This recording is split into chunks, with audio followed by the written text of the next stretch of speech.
We are live. Hello, it is Friday, April 3rd, 2020. Massive McAfee and Hawks sports talk today. Can't thank you enough for watching. I am Pat McAfee. This is Larry Legend on my shirt. You cannot buy the shirt because we got cease and desisted by said man that's on my shirt. Sitting to my left, and the man that'll intro our guest, who's best friends with our guest, AJ Hawk. Hey, boy, AJ! Yeah, AJ! Woo! Yes, thanks for the great intro, Pat. Let's not waste any more time. Let's bring on our first guest of the day, the great Dr. Drew Pinsky. Drew, what I'm not going to let these guys clap. They're trying to clap for you, but I know you got a tight schedule, Dr. Drew. I guess, where are you right now from the start of when all of the pandemic kind of crept into America until now? Like, how has it changed? How has my opinion changed? Yeah. Well, I've been trying to stay optimistic the entire time. I would say the main thing I think that's changed on is the sort of the ferocity of this illness. The fact that it's able to, really cause a crash all of a sudden out of the blue, even in young people. And that's a feature of this illness that I wasn't aware of until it sort of landed here stateside. I'm still optimistic. I still believe no one's more innovative and responsive than the U.S. healthcare system. I believe we're going to start knocking down the hospitalization rate, the death rate, the infectivity. I'm still optimistic. And if being optimistic is something that makes people angry, I'm sorry. But I'm still very optimistic in spite of the fact that I'm, completely signed up. From the beginning, I've also been saying follow Dr. Fauci. Whatever he says, that's what we got to do. And he thinks we need to be very aggressive, so that's what we will be. Hey, Doc, I think it's good that you're optimistic, by the way, and I appreciate everything you've done through my childhood as being a voice of reason from the doctor's standpoint on the television. So I want to first get that out there. I appreciate it, but let me say to that, yeah, the reason I got on the radio in 1983 is because I was part of the army that Dr. Fauci put together back then. Whoa. I was working on the front lines of the AIDS epidemic, and we were chanting about 10 million deaths, 10 million deaths. There's going to be millions of dead if we don't, talk to educate people about this illness and how it's transmitted. Now, we were off by a factor of 100 in terms of our predictions then, and we congratulated ourselves for scaring the hell out of a generation and hopefully change their behavior. But really what changed the course of that illness was therapeutics. The fact that we came up with effective treatments that turned AIDS from a death sentence, which is what I was dealing with in my training and early career, to a chronic illness. And I think we're going to get the same thing here. I just have great faith in our innovation in U.S. healthcare. Okay, well, excellent. I'm happy that Dr. Fauci enlisted you into his army to battle the AIDS. Is that the most relative comparison you can make for this COVID-19 shutdown, reaction, quarantine is to the AIDS epidemic? Or is there anything in the history of existence that's been like this? Well, we've never done anything like this, right? Where an entire world shuts down intentionally. That's the part that's extraordinary. We've had pandemics. I mean, we had one in 2009, the H1N1.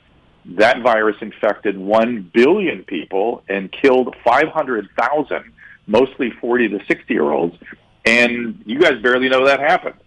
So the extraordinary thing is not that we have another pandemic, although this is a bad one. It's our response to it and the aggression with which we're approaching it. That's the uncanny part. Dr. Drew, what about like the mainstream media? And I've heard you mention sometimes like you don't like the panic that they can create at times. Like, how would you like them to handle it? I would like them to shut up. That's what I've been saying from the beginning. Me too. And I'm remembering now back at the very beginning what got me sort of mobilized. I was sitting in a local Fox affiliate in New York City, and there was a reporter in Italy going, "We have a staggering number of cases. Staggering. We have 7,000 cases." And I thought, oh, my God, you need to shut up because this is going to go way higher. And what are we going to call a million? Because, and I would say, like, look, we have 24 million flu cases in this country every year, 30,000 deaths. What do you call those numbers? And this is going to be comparable or worse or who knows. So shut up because you're only going to panic people. And they ensued and are continuing to spin this thing in ways that I think are disturbing. I mean, we should really pat ourselves on the back for the colossal effort and the sacrifices and the fact that we're affecting the curve, we're slowing it down the way we intended, we're not going to exceed our resources. Good. We should be congratulating ourselves, not whipping up further panic and chaos. That's the part I've been upset about. My opinion has changed multiple times on where we are, how this is going. I mean, it's hard to predict, right? It's impossible. I just hope right now that we get some good therapeutics and change the curve for hospitalization and death rate. I have faith that's going to happen. Maybe I'm wrong. Yeah. What is it? Are we angry with people for trying to be optimistic in this country? It's crazy. Well, to your point, Dr. Drew, and it came out yesterday that UPMC might have found a vaccine. I mean, there's probably a lot of trials and things that have to go through, but the world is coming together. And to your point about the media, just trying to make everybody look bad and feel bad and sensationalize everything. This morning, I had a sports talk show where we were talking about Amari Cooper and Dak Prescott and the Dallas Cowboys. And we clipped it, we put on Twitter. It was quote tweeted by a guy named Kevin McGran, who is a Canadian media member. And he wrote, "I love that the NFL coverage is basically totally oblivious to COVID-19. If the NFL is forced to delay the start of the season, then maybe more Americans will wake up to this pandemic." What life is this guy? My whole family is in quarantine right now. The conversation that America isn't taking this serious, I think that's one that is just not accurate at all. Am I wrong because of those drunk kids at the beach? Yeah, am I wrong? Yeah, but that is wrong-headed. I'm tempted to call him a name, but I did. Look, but here's the deal: can we have some entertainment and relief? Can we talk about something and not have somebody virtue signal us? This virtue signaling is what's making me furious. Whoever can be the most restrictive, whoever can be the most outraged that we're not taking this enough seriously. We are locked in our homes, for crying out loud. We are taking, and by the way, again, should be proud of ourselves. Collectively, we've taken this on. Collectively, we're together and doing this and following our leaders. I think some of this is excessive, but that's okay. I'm going to follow what our leaders tell us, and that's that. And we all are doing the same, and we should be proud of that and not be virtue signaling that there's somebody who could be more restrictive than the other person. It's beyond crazy. I hope people see what that is for what it is. Now, I know you worked with Dr. Fauci and the AIDS epidemic, and you guys did a lot of great work there. I guess, what do you think separates him? What makes him so special? He seems so professional. He seems just so buttoned up, and he says all the right things, just presents the facts when he's briefing everybody during these press briefings. What makes him so special? Well, he's the perfect combination of clinician, right? He takes care of patients, so he has a sensibility about how these things work in a clinical setting, and he's a consummate scientist. So what he always says is I'm not a scientist, I'm a clinician, so I'll speculate a little bit. Like, this feels like this to me. This feels it feels like a certain thing to me. But Fauci always falls back on, I have to see the data. The data will tell. I can't say anything till I see the data. Like, for instance, there's a lot of enthusiasm amongst clinicians about hydroxychloroquine, and to be fair, whenever a new therapeutic mechanism comes in, there's sort of always an excessive enthusiasm. We kind of overestimate its potential to be positive, and I'm sure we're doing that again now. And Fauci, rather than taking any opinion whatsoever, just says, when I see the data, I'll tell you when we got the data. And we should have some data, I'm hoping, next week when they open up some of these studies and let us know, is the chloroquine changing the course of this thing the way we think it might? Was that the end of the sentence, or did he cut out right there? Are you still there, Dr. Drew? I'm here. Did I lose you? Oh, okay, great news. I'm worried about. No worries. So whenever you get it, that thing you just talked about with the Z-Pack, and then this thing from UPMC, how long should people be expecting for these to get the okay through the trials? Because I've been told that that's a pretty long, sustaining thing. Is that going to get cut down because of the pandemic, because of the situation we're in? Like, if that UPMC thing, it worked in mice, if it shows that it will work in humans, how long does that have to be tested before it can get put into action?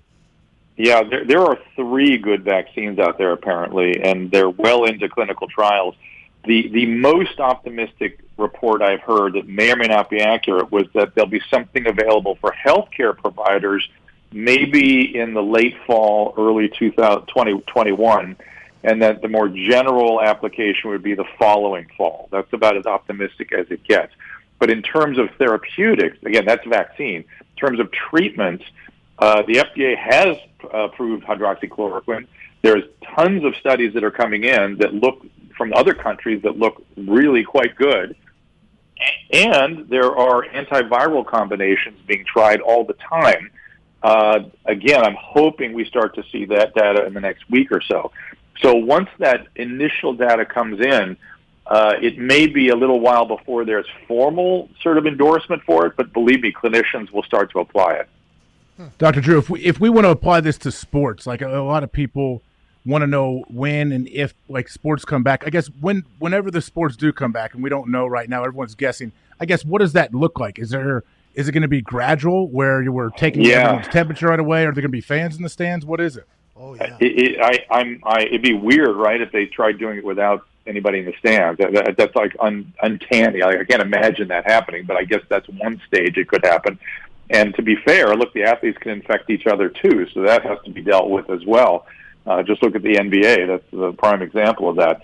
I think generally, I've said for quite some time that shutting everything off is easier than turning things back on without causing another little outbreak of this virus. And how they're going to do that, I suspect they're going to start talking about next week. It's going to require a lot more testing. And it's going to be, we're going to need more information about the therapeutics to try to predict, what the risks are worth, right? Is it worth it, this risk versus that risk?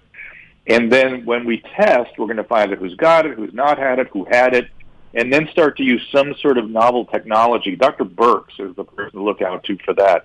Deborah Birx, she's the woman that gets up with Fauci, and she does this kind of monitoring in Africa with AIDS patients. And she the other day said, look, I've done this in third world countries. I can certainly do it here. And so I'm certain she's working on a plan for that now. But exactly what that's going to look like and how that's going to phase in, it is really hard to figure that out. They say that it takes 21 days to create a new habit or something like that. If people are being locked up in their houses for 30 to 60 days, what is the world going to look like on the other side of this? Do you think we're going to have a potential change of the way humans interact with other humans? And how long do you think that rollout process from a mental standpoint, psychological standpoint, is going to happen before we get back to what we thought was going to happen or what was happening before this entire thing took off? Yeah, these are really interesting and great questions, and we don't know, right? I mean, maybe the handshake is gone except in extraordinary circumstances, or if you're near a bathroom where you can go wash your hands immediately, or maybe people will be doing much more on the telephone or through the internet, through Zoom and conferencing. Maybe work will be more from home.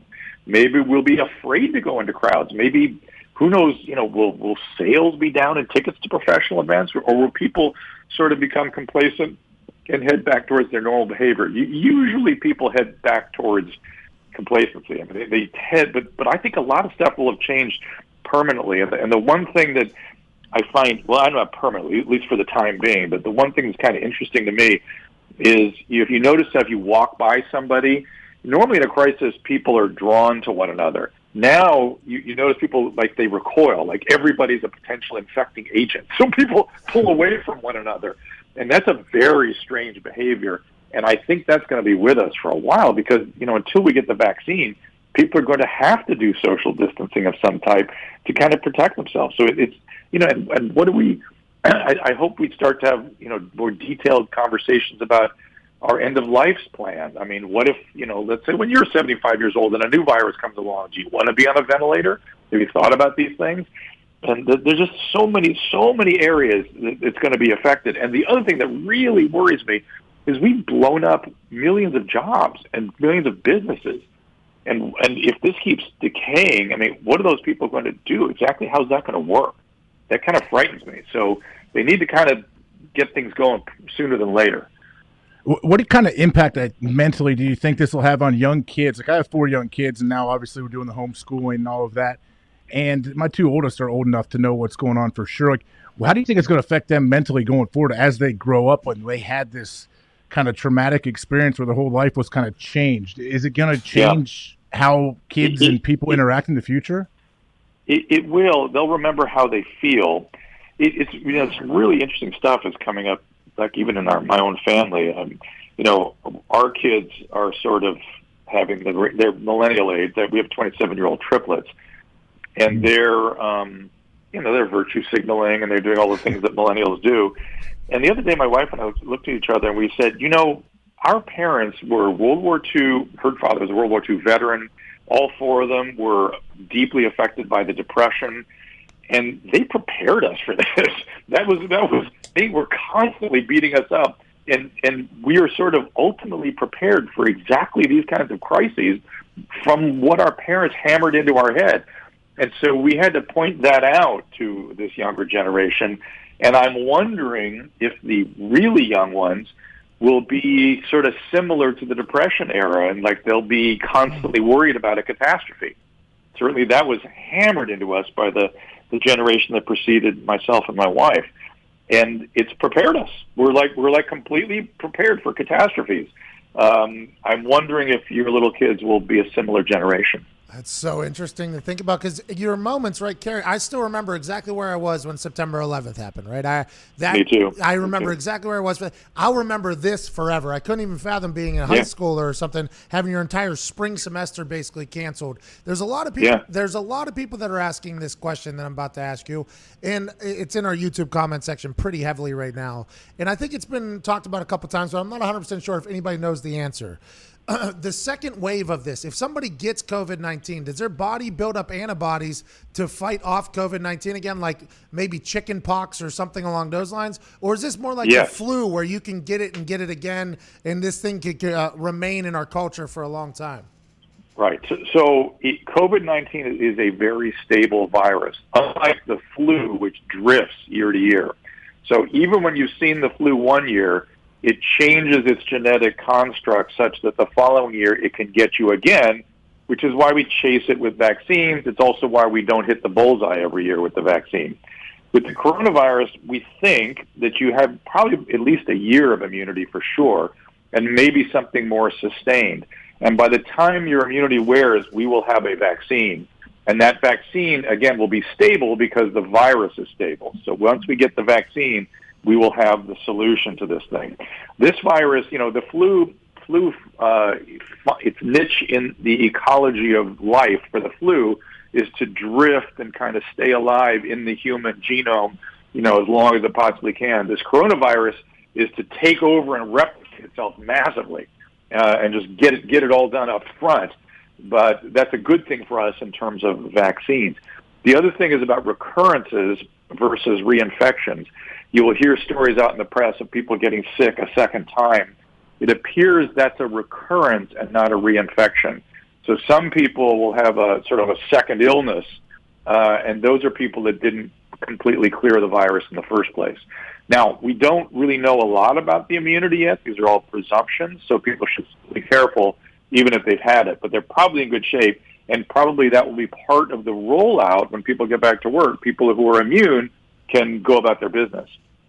Last thing for me, Dr. Drew. I know a guy that had it, and he's recovered. He got tested, I think, 18 days ago. He said he was 14 days of hell. He was at home, couldn't breathe, bad fever, all this stuff, and now he feels a lot better. He's getting his lungs back. Is there anything he can do? But since he's kind of come through it, can he donate plasma? What can he do to help? Well, that's a really great question. He could do that. Some places they are using convalescent plasma to help people who are really in bad shape.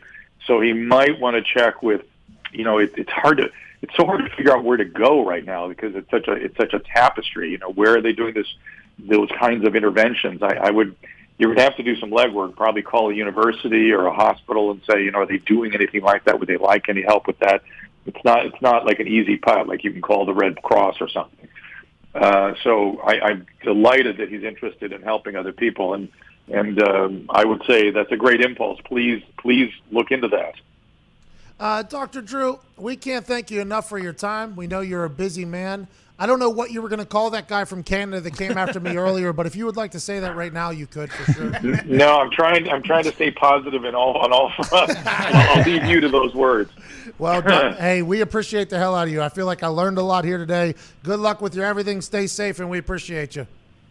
Good guys, thanks. Great to talk to you. You too, Dr. Drew. Hey, Dr.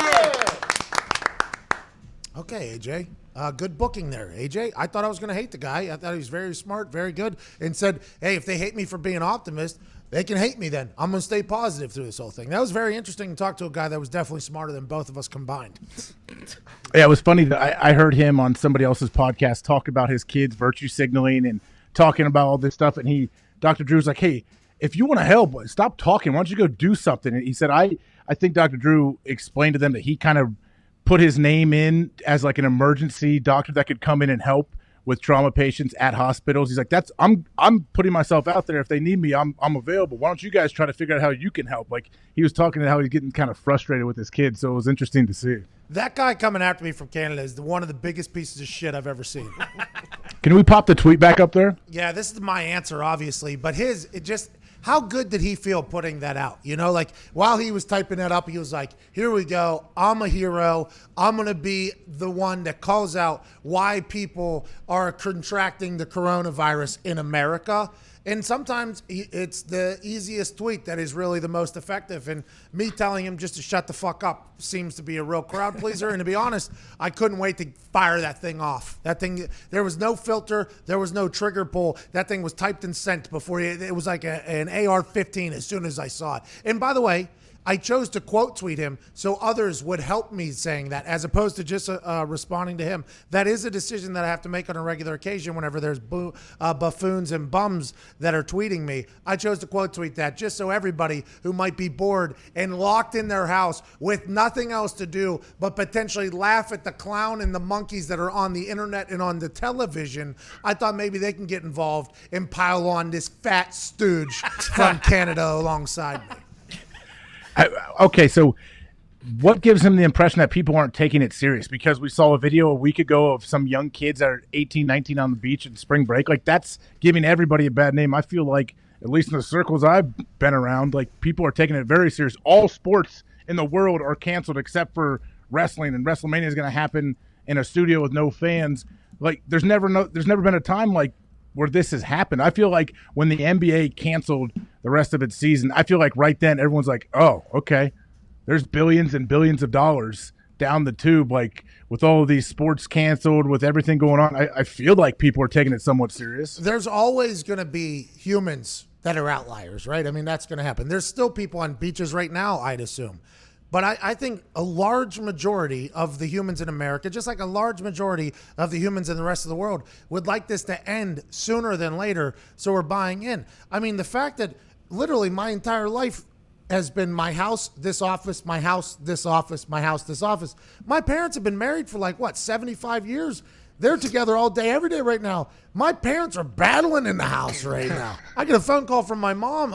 I call my mom and dad once a night just to see how it's going over there. I feel like Americans are doing their part. So I didn't like that guy came after our country. I didn't like that he came after me. And as soon as I looked at a picture, he had a weak chin, okay, no cakes, and he definitely walked duck-footed, and I want to put my foot in his fucking face.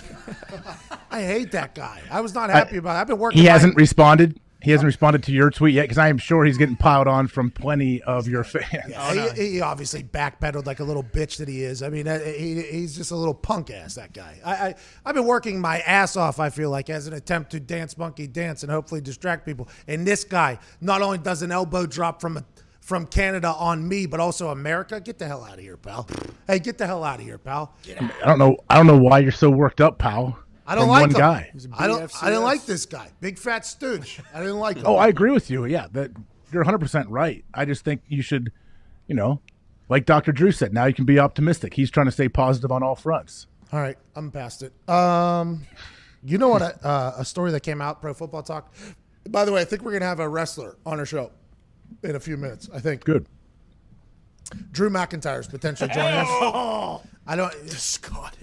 The Scottish Nightmare, I believe is called. Scottish Psychopath. He's taking on Brock Lesnar this week in WrestleMania main event. No big deal. Too big for one night, back-to-back nights. No crowd. Going to be interesting to see how they handle that, but still WrestleMania. Drew McIntyre was in WWE way back in the day, left the WWE in Rocky Waters, I think, has come back full circle, and I'm happy for him. I think we're going to talk to him here in like 10, 15 minutes. I'm not 100% sure. Not 100%. You're just waiting for a confirmation text? Yeah. From, yeah. I texted no big deal, name drop Triple H, and I was like, should I just reach out to somebody if I want to have them on my show, or should I go through your PR people? And he was like, go through the PR people. I was like, okay. And then he responded back 5 minutes later. He was like, who do you normally go through? I was like, I have no clue. I was going to Google somebody. And he was like, you're an idiot. And then he sent me the PR person. So me and that PR person have been talking here for the last 30 minutes. I think it's going to happen. But before we get to that, a couple stories came out about the sports world that I've enjoyed that I can't wait to hear your take on. Allegedly, Pro Football Talk reports that Ty Law said in an interview that Peyton Manning would try to get him liquored up and talk about the Patriots defense. Have you seen this story, heard about this, and how awesome is this that Peyton Manning would utilize the Pro Bowl as a place to not only befriend guys and learn about them and, build the culture of the NFL, but also get them liquored up and potentially learn about the defense that's been beating them in the playoffs a little bit? Yeah, I think that's what any great quarterback should and would do at the Pro Bowl. I want to know how in-depth Peyton was going. Was he sitting there hanging out with Tyler, having a few drinks? Was he like pouring the shots over his shoulder, like when people try to not get his hammers, but he's trying to extract the information? Yeah. Like, I'm curious what it looked like. Well, I would assume that Peyton was holding beers, right? He would have like a Bud Light or something like that, Budweiser, and he would just be drinking. So, Ty Law said that Peyton would be feeding him Mai Tais.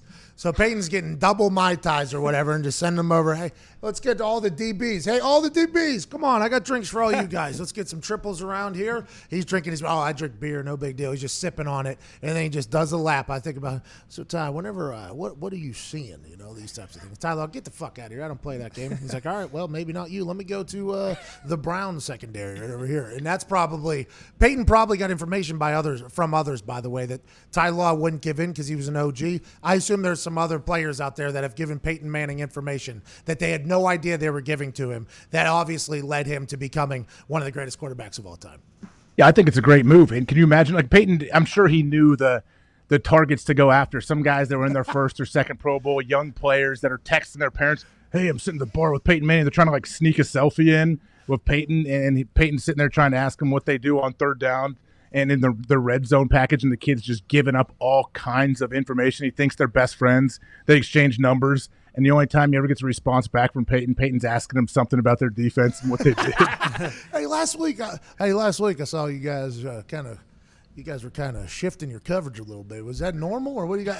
Hey, hope the family's good, by the way. Yes. You always got to add – he puts little things like that in there to ask him how the family's doing, so the kid just continues to dump information to Peyton. I love the move by Peyton. I absolutely love it. And by the way, that was back whenever the Pro Bowl was at Hawaii, and everybody said it was fun. When I was at it, it was terrible. Were you in Arizona? Oh, yeah, buddy. Yeah, I don't know. It's a weird thing because in other sports, but NBA basketball, I'm saying to watch the actual game, not the week. NBA basketball, you can half-ass basketball, and the game will be 185 to 183, and somebody wins, whatever. Football, you can't half-ass it. Like it's either full go or it's not. You got it's thud. I could practice what they call thud, where thud turns into full contact anyway because the running back's sticking his head down, running full speed at you. I'm like, okay, thud. I can get run over, or I'm going to have to bring it, or I'm getting smashed. So thud turns into full go. There's no half step in football. And those Pro Bowl games are so terrible to watch. I mean, those are some of the most disgusting things to watch, and they draw better numbers than the World Series does for the MLB and the Stanley Cup for the NHL. It's unbelievable that people will still watch it. As soon as people say we're not doing it anymore, we're not watching this shit, then they'll change it. I think it should be all competitions. I think the quarterbacks should be competing against each other in long ball contests, that little carnival thing that they throw it through. I think it should be more of that. The 40-yard dash. I think there should be a bench press contest. There used to be the 225 bench, but I'm sure somebody tore their pack and they stopped doing it. Yeah, but I think they should put up real money or have sponsors put up real money for these guys, have the 40-yard dash thing be real. That quarterback challenge, they played it on NFL Network a couple months ago. Brett Favre was in there. Peyton was in there. All the big-name guys were in there, throwing it as hard as they possibly could, and then it was just awesome. It's like if they put up real money, I think guys would actually do that, and if it was a little bit more of a select group, I think that would be much better television. I think guys would be more willing to do it, and although you get named to a Pro Bowl, even if you're not playing in a game, you could still say, hey, I'm a Pro Bowler. It's all in the title, not in the game anyways. I think that's a win-win for everybody, including the fans who have to watch that dog shit football that is that Pro Bowl game. I mean, it is so bad, AJ. So bad. Yeah, just make it a week long of competitions. That doesn't have to have a game on Sunday. Each day they hype up some, okay, today is going to be the receivers. And you've seen some of those like receiver competitions they did. Those dudes are trying to win at all costs. And if you put real money on the line, trust me, these guys, they may be making $8 million a year. Well, I should say $15, $20 million a year for some guys. But if you say, okay, hey, you win this receiver competition, you get $250K, they're all going hard as they can. Hard. They are going so hard because it's their money. I mean, $250,000 is a hell of a payday, but also nobody else is winning it. Like that is, you know what I mean? Like I think guys would go very hard. Competitive humans are going to try hard whenever there's something to try hard for. And granted, they should try hard every time they step on a football field. Guys should give their absolute best every time. That's just not the reality. That's just not going to happen. It can't be the reality when it's after the season, you're wearing full pads. Their teams don't want them getting hurt. For the teams they're going back to, you sure it's the offseason? No, I can rehab it. Cool, I tore my ACL at the Pro Bowl. Like no one wants to deal with that or deal with some kind of neck injury. So yeah, that's why you have what you have. You can't play football. Like if you're wearing pads, you're going to be hitting each other.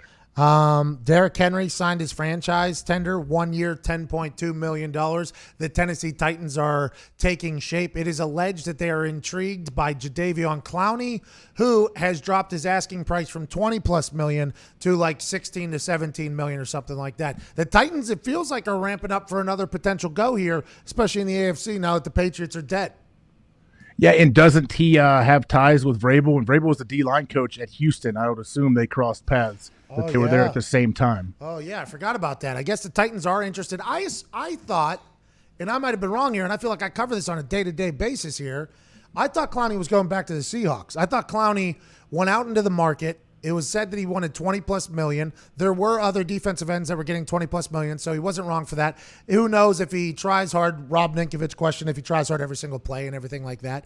But then it was said he was going back to the Seahawks, and then now that's no longer happening, so now his people are releasing like, all right, it's no longer 20 mil. We're 17 to 18 million now if anybody wants to take a shot on me. And it sounds like, I guess, the Titans are a potential landing spot for him. I thought he was going back to the Seahawks, though. I was wrong, I guess. If he goes back to the Titans, I mean, I think that's a great get for them if they can get him for a decent price. Now, I know it was reported that he supposedly, Clowney dropped his asking price to 17, 18 mil a year. Yep. Does that open him up to a bunch more teams, you think? I don't know. I honestly have no idea. I haven't heard many teams go. I mean, the Colts, I think we still have some money. We just got Buckner, DeForest Buckner in the middle. You get Jadeveon Clowney potential on outside. That'd be nice. I'd be happy for that. I wouldn't love it. The Titans got that for the AFC South, but I feel like that Titans team, Derrick Henry re-signs, Tannehill re-signs. They got that offensive line. They lost Conklin. They're going to have to figure that out. They might be back in it for another run, or will that be a one-hit wonder? We're not 100% sure with that Vrabel squad.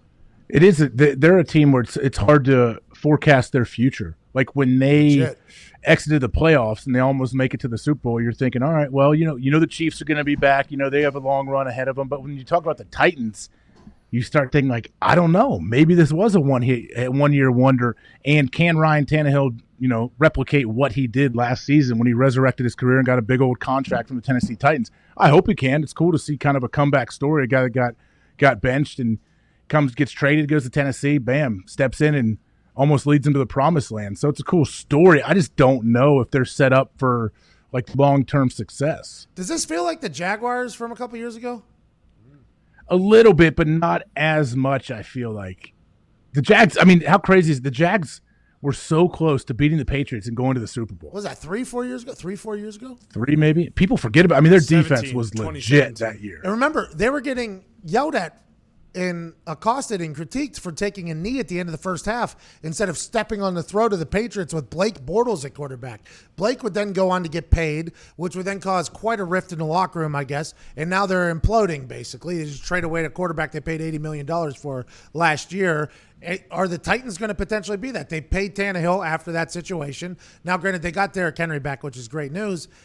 They could. But also, Tannehill could continue this QBR run that he's been on since taking over for Marcus Mariota. And if Derrick Henry is going to continue to be Derrick Henry, I think they're going to have another successful season. But people are saying, were they a one-hit wonder? How do you feel about Tua saying he's 100%, saying he could play today? And now the thought is Tua a top 5 draft pick, or will he fall in the draft. There are so many conspiracy theories that could happen. Somebody called in today and was like, what if the Raiders trade up because they have 2 first-round picks to try to get Tua because they know that they're not happy with their quarterback? Are the Dolphins going to trade up 2 picks to get Tua? The Redskins at one point said, we're going to take Tua. Tua's looking healthier than ever. He signed an Adidas deal, by the way, which I didn't hear any other sports media people talking about in his last video where he had Adidas shorts on and Nike cleats on. I said there's a chance he's probably going to make the jump here. In his new video, he has fresh Adidas cleats on. He's got Adidas shorts on. He's become an Adidas athlete like Aaron Rodgers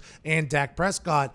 But I'm wondering what the market's going to be for Tua. I'm wondering where he's going to go. And to be honest, can this guy stay healthy? He had 4 documented surgeries in 2 years. Rex Ryan says, among other things, he called Amari Cooper a turd. We'll talk about that. He said that Tua, according to his sources, has had 5 surgeries in the last 2 years. That's a lot of surgeries to be had by a guy that you're thinking about becoming your franchise player. Am I wrong in thinking that? That seems like a big problem to me. No, it's definitely a worry for a team. Like, you worry about his durability in the league. Like, even if, let's say Tua's telling the truth and he truly feels 100% right now, which I agree he should say that, no matter if he's 40%. Which he's not. You look at his videos, he looks really good. I would say I'm 100% as well. Why not?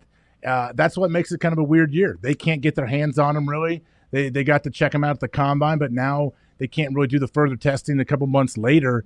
And the draft's coming up in 3 weeks? Is that right? Yeah, 3 weeks, and he looks good, I mean, he looks good in these videos. And I'm a guy that does get excited about Instagram videos. Like, you get very excited. I get excited. I think it's cool when guys are putting football, like, throwing footballs, dropping. Like, if a guy's hurt, like, it doesn't impress me to watch somebody lift weights on Instagram. Cool, the videos might be good. They might be well produced, have some good music to them, but that doesn't tell me anything about the upcoming season. But when you're talking about a guy like Tua and you're not sure how he moves, how that ankle/foot is healing, hip, when he can move around and drop and make cuts and plant, that makes me feel better about him. See, you said 2 other injuries that I wasn't worried about. See, that's the thing about Tua. You said his ankle and his foot. I'm worried about his hip. I mean, there's a lot of things that go into play there, and there's big question marks, especially with a lot of money to be had for a franchise quarterback. I like Tua, though.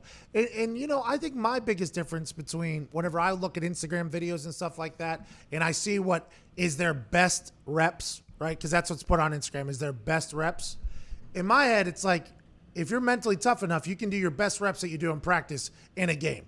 Right? For me, my practice ball became my game ball. It didn't matter if there was 8 people running in my face or humans around. You try to get rid of that. So mentally you move forward. And in my eyes, I think Cam Newton is mentally tough enough to do that. Is Tua mentally tough enough to be the same person he is in these videos in the NFL? I mean, I guess we'll have to figure that out. I'm not 100% certain. The guy can throw the hell out of a football, though. And imagine how good he would have been if he was a righty, which he was supposed to be. Well, what I worry about is, like you said, these are his best reps. He looks good, and there's times when people feel really good throughout the course of a season in the NFL. Like, a guy that goes into the season 100%, say he's had no surgeries, he's still going to get banged up throughout the course of the year, and he's going to feel much better early than he will late, most likely. When a guy like Tua, especially his hip, sure, as he come out of training camp feeling good, all right, cool, everything's good, but then just the natural wear and tear of the season, like, how does 16, 17 regular season games, how does it hold up? That's the biggest question, I think, that Tua doesn't even know the answer to yet. Agreed. Ryan Pace, general manager for the Chicago Bears, has told reporters that the 2020 quarterback battle between Mitchell Trubisky and Nick Foles, who they just traded in for with an $80 million contract on hand, is open competition. Best quarterback shall win that position.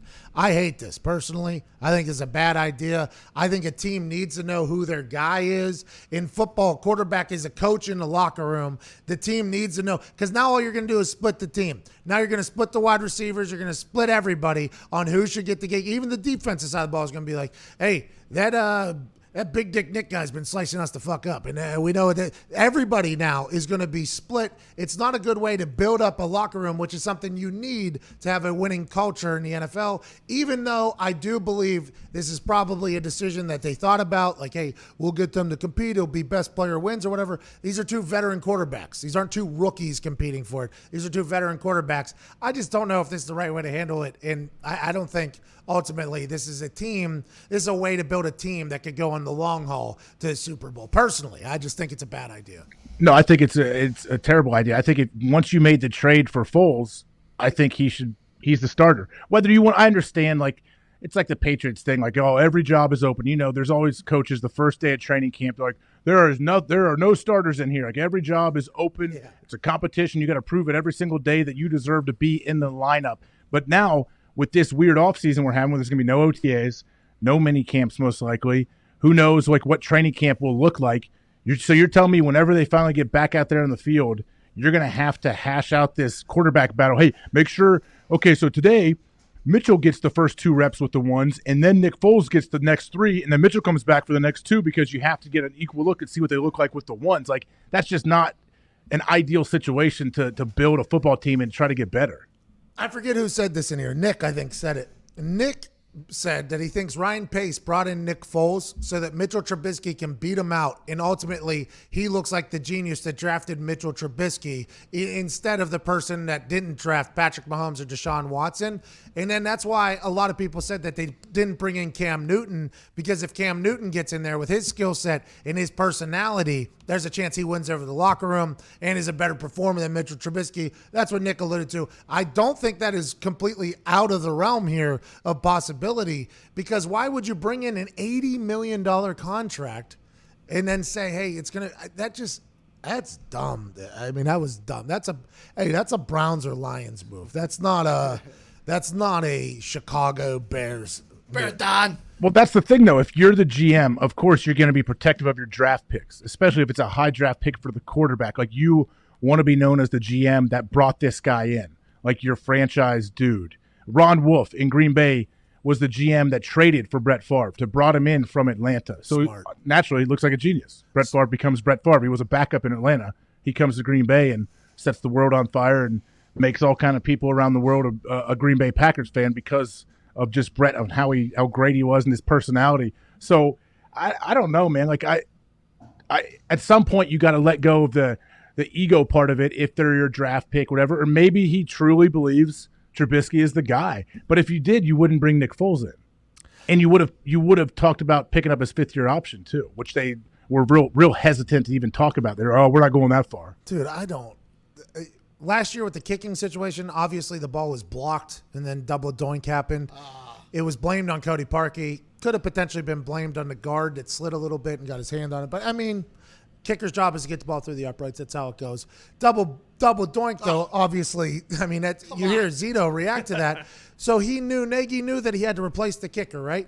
Then he made it a spectacle, which, by the way, the last thing you want to do with kickers is, make it a spectacle. Now, granted, a lot of people would say in those spectacle, big pressure moments, hopefully you find a guy that wants to rise to the challenge and stuff like that. But they had like 10 guys kick from the, what was it, a 43-yarder on the right hash or a 37-yarder on the right hash, whatever that was. 10 guys, and 9 of them missed or something like it. Went 1 for 10. And then, like, he talked to the press about it. And then in team meetings, I guess he would say, like, we're going to find a kicker out of these 10 guys, who it is. Like, just making – I think the way they're handling humans is a very interesting – I just think the way they're doing is – but, hey, I might be wrong. They might end up winning football games next year. Maybe. I don't know. It hasn't worked, it seems like, but maybe they will. That just doesn't seem like the right move in my eyes. Well, their defense should try to get back to a little bit to what they were 2 years ago. And they have tons of talent when you look at it. Isn't your guy the D coordinator there, Chuck Pagano? Yeah, and I think I said this last year. It looked like the defense almost wasn't trying sometimes because they had zero faith in the offense. Does that ever happen, you think?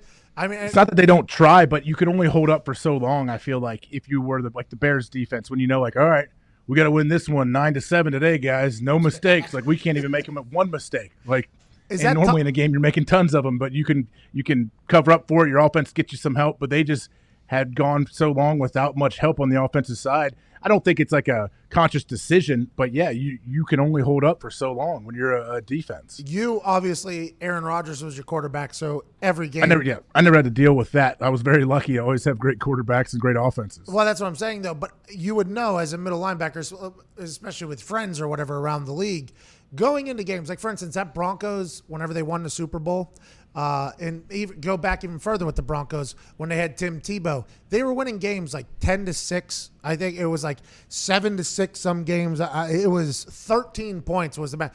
Their defense knew going in, hey, we have to hold them to under 10 points. Is that Is that a real mentality that goes in? And how does that adjust how teams would have to play? They just get much more aggressive, or is it different? Do they get more aggressive in trying to make plays happen? Or is it like, hey, we sit back, we can't fuck up anything today? It depends. Like, it's like a lot of times when, like, say a defense is getting run on and the team just keeps churning away, like Packers. 7, 8, 10 yards away, 10 yards per run. You're like, man, what do we got to do? And it's always what happens is guys start to panic a little bit and start to freak out and do things that aren't their responsibility. Like, all right, well, last time they ran the B gap. I know that's my responsibility, but like he slid back in, the nose jumped into my B gap, and then he cut it back in the A gap. So next time they run that play, maybe the backer decides to hang back a little bit in that A gap in case the D lineman crosses face again and gets into the B. And guess what? The D lineman does his job the next play, and I'm hanging back, bam, B gap to the house. So that kind of stuff happens a lot. It's just a snowball effect. And then you get on the sideline, and your coach has got to yell, just do your job, take care of your responsibility, and everyone players are yelling at each other. Yeah, that happens a lot. What is the conversation on the sideline? Well, it's usually not real calm when things like that happen. Luckily, Hold on, I'm sorry. Let me be a little bit more. That Microsoft Surface, okay, that's out there now. It's not. you know what's weird? Real quick, everyone on the sideline, because Microsoft probably pays $10 billion to so much give the Microsoft Surface around. We do. What does it say about the Microsoft Surface when coaches have them on the sidelines, players have them on the sidelines, but then every player in the NFL gets issued an iPad with their game plan and their playbook on it? We're using playbooks back behind the scenes we're using iPads behind the scenes in our locker rooms and in the stadiums to study all of our film, to look up all of our game plans. But on the sidelines, we have these Microsoft Surfaces. Why wouldn't we just have Surfaces everywhere? Because they stink. Exactly. That's why, because they stink. It's like getting the green bubble from somebody on a text. You're like, okay. Sally McAfee has a green bubble. She will never be tracked, dude. Respect. Yeah, if you're trying to stay away, maybe get one of those. We're still trying to hear back from Drew McIntyre. Scottish Nightmare. Yeah, maybe we'll do some YouTube questions. Hey, sometimes we like to dive into the internet and, the most. Can't wait. Have you seen the YouTube comment section for our show, by the way? No, I don't have it up here. I can't. Can I have it up and look at it? All you have to say, I mean, honestly, I didn't really notice it until Joe Buck came on. And why'd you say his name? I didn't mean to do that. It's happening. We like Joe Buck here. We love Joe Buck here. But, boy, he really gets the YouTube commenters wild up, which is where we like to head to. Sometimes on this show, we like to dive into the most beautiful parts of the internet, the YouTube comment section, for some YouTube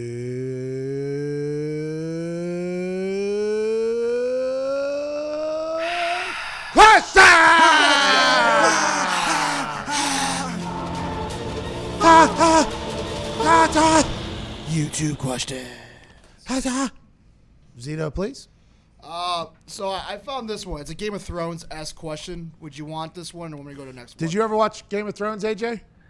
I did not. I could not understand all the different accents in that show. I'll back out that I don't question. like the dark lighting. The storylines. They're fucking each other's cousins. It's just. I need subtitles to watch that. Yeah, and the dragon, by the way, he taking it. Why didn't that thing just take over everything at all times? I mean, Do people get really pissed at you when you tell them you have not? I'm just telling you, you gotta watch it. You have to watch it. You have to go from the beginning too, because there's like 45 different storylines. You won't know what's going on. You won't know what's going on. You know, the snow, and then the kid in the wheelchair, and then the bird, and then the bird. I don't know anything about it. I get it. Like I love The Office, and like I asked you the other day, do you watch The Office? You're like, no, I haven't really. Like I understand why people like it, but I haven't really gotten into it. And I'm like, yeah, cool. Like I love it. I still watch episodes all the time with my wife, but I'm not gonna push it on other people. Like you need to find it organically on your own and not be pushed to it. I respect that. All right. So other question: who gets more yards this season, Breeze or Brady? Who cares? Who cares about yards? I care about touchdowns and wins. I mean, yardage. Does yardage even matter? Everybody throws for 6,000 yards a year now. Well, Jameis Winston threw for the most in the NFL last year, and they did not make the playoffs. So it is. It's like total yardage a defense gives up.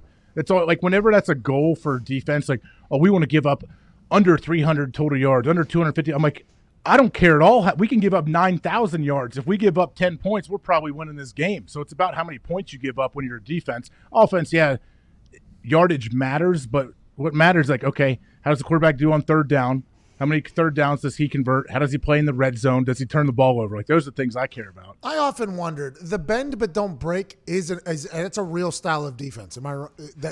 I feel like everybody you kind of have to play that now with how spread out offenses are and how the rules are set up. It's like, all right, you guys are going to do your thing. You're going to get your yardage. You're going to make some plays. But when we get backed up and it gets the field gets compressed, then we need to take advantage of that as a defense and really stand up in the red zone and at the worst hold them to a field goal. That kind of sucks for a punter. I just want to let you know that. Yeah, it probably does. But isn't it a good day for you if you don't punt? Yeah, but that's just not realistic. Just not realistic. Why not? If your offense is rolling. Yeah, I mean, go back in the history, see how many games that there hasn't been a punt. Every time I'd walk into a stadium, a home stadium, be like, hope I don't see you today. I'm like, well, me neither, obviously, but that's just not fucking realistic, pal. Okay, that's just not the way it's going to work. And also, whenever you punt and you have a bend but don't break defense, and you don't know you have a bend but don't break defense until like the fourth or fifth time it happens, and you pin somebody deep, right? You're like, okay, here we go. I pin them. You go get them now. Let's go ahead and take advantage of this. And then, no, 4 plays later, they're out at the 50. You're like, all right, it's kind of pointless for me to even go out there at the time. And then they punch, pin you deep, and then you move a couple, and then you punt and pin them deep. You're like, here we go again. And then they just 2 plays out to the 30. It's like, what are we even doing? Why don't I just take a knee when I get snapped? What are we even doing for? And they're like, well, that's kind of our defensive style this week is we're letting them do it, and then when it gets tight, we're not doing anything. It's like, well, can I get a fucking heads up before the game? You're not really like the bend but don't break defenses. You're not like letting them make plays when you're out in the field. Sure felt like it. I mean, it sure felt like it there for a little bit. Just, do whatever you need to do, and then whenever you get to the 50, we're going to try there a couple times. And it looks it's like not exactly how it works out, but it looks like that whenever I watch some games. It's like, okay, I think that's just where the game is right now. I mean, look how many the stats that quarterbacks a quarterback can have a heck of a stat line and not play that well, but he's just completing little dinks and dunks, especially in the college game. When a lot of stuff is quick and everything is spread, air raid type offenses, whatever.